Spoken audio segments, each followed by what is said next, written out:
హిమాలయ మంచు కొండల్లో భారతదేశము, చైనా అనేక వందల మీటర్ల ఎత్తున ఈ పాయింట్ మాదంటే, ఈ పెట్రోలింగ్ పాయింట్ మాదని కొట్లాడుకుంటాయి. సరిహద్దున రెండు దేశాల మధ్య ఈ ప్రాంతం మాది, ఈ ప్రాంతం మాది అని కొట్లాడుకోవడం చూసాం. ఇప్పటికీ మన అరుణాచల్ ప్రదేశ్ మాదే అని చైనా అంటుంటుంది. దానికి చైనాలో వేరే పేరుతో కూడా పిలుస్తూ ఇది మా టిబెట్లోని ఎక్స్టెన్షన్ మాత్రమే అని చెప్తూ ఉంటుంది. కానీ అదే సమయంలో ఆసుపత్రిలో పసిబిడ్డ తప్పిపోతే ఇద్దరు తల్లులు ఈ బిడ్డ మాది అంటే ఈ బిడ్డ మాది అని కొట్లాడుకుంటుంటారు.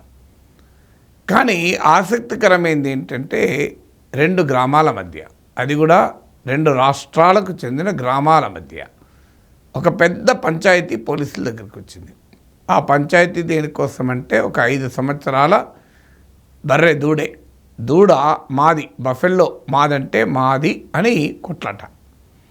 సో దానికి ఎలా పరిష్కరించుకోవాలి? ఇది మహాభారత కాలంలో ధర్మరాజు అజ్ఞాతవాసం చేస్తున్నాడు కంకుబట్టుగా విరాటరాజు కొలువులో. విరాటరాజు కొలువు తీరి ఉండగా ఇద్దరు తల్లులు వచ్చారు. ఈ బిడ్డ మాదంటే మాది అని కొట్లాడుతున్నారు. 9 నెలలు నేనే కన్నాను అని ఒక తల్లి అంటే, అన్యాయము నేనే కన్నాను, నేనే పెంచాను, నాకు అన్యాయం చేయకనే మహాప్రభు అంటారు. విరాటరాజుకి ఏమీ అర్థం కాదు. విరాటరాజు కంకుబట్టును అంటే అజ్ఞాతవాసంలో ఉన్న ధర్మరాజును పెట్టుకున్నది ధర్మ సూక్ష్మాలు చెప్పడానికి. కంకబట్టి ఇంట్రడ్యూస్ చేసుకున్నప్పుడే చెప్తాడు, నేను పాండవ కొలువులో ధర్మరాజుకు ధర్మ సూక్ష్మాలు చెబుతూ ఆయనతో పాచికలాడుతూ కాలం గడిపాను.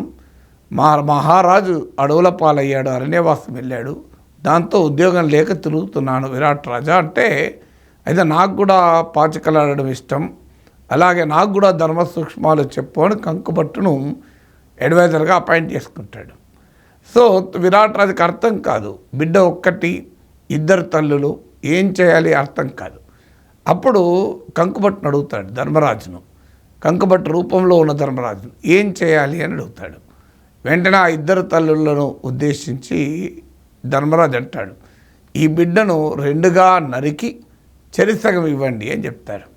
దాంతో ఆ ఇద్దరిలో ఒకరు భరించలేకుండా ముందుకొచ్చి, మహాప్రభువు ఆ పని చేయకండి, కావాలంటే దాన్నే పెంచుకొని ఇవ్వండి, నా బిడ్డ ఎక్కడైనా క్షేమంగానే ఉండాలి అని అంటుంది. వెంటనే ధర్మరాజు ఇంకో ఈమె అసలు తల్లి అని చెప్తాడు. కన్న తల్లి ప్రేమ అలా ఉంటుంది.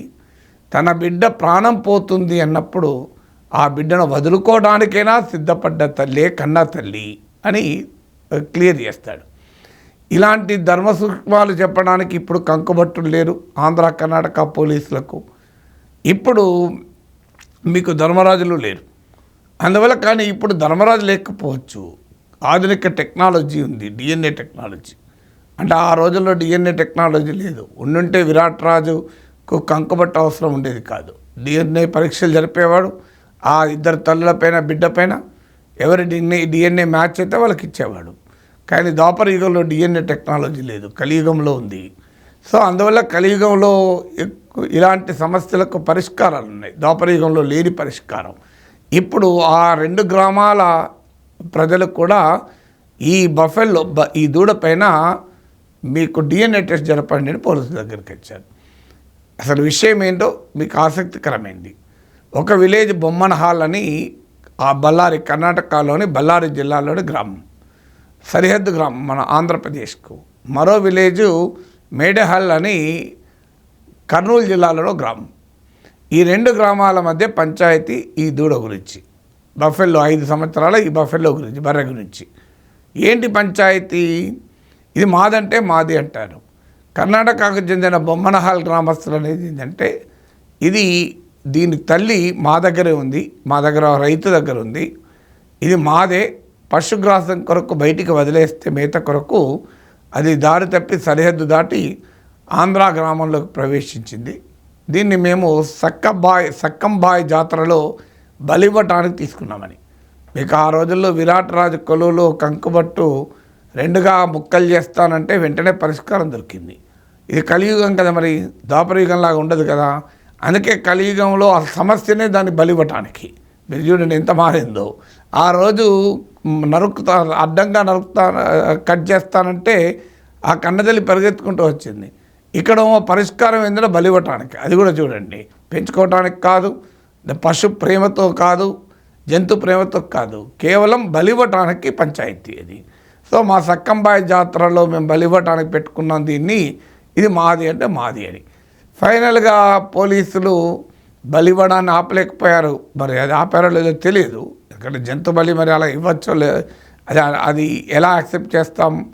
సో కానీ మొత్తం మీదనైతే 2 గ్రామాల ప్రజల్ని, అటు ఆంధ్ర పోలీసు ఇటు కర్ణాటక పోలీసులు 2 గ్రామాల ప్రజలు ముందే పిలిచి మేము తీర్పు చెప్తాం, తీర్పు చెప్పిన తర్వాత ఇక వైలెన్స్ ఉండకూడదు, ఏమీ ఉండకూడదు అని క్లియర్గా వార్న్ చేశారు.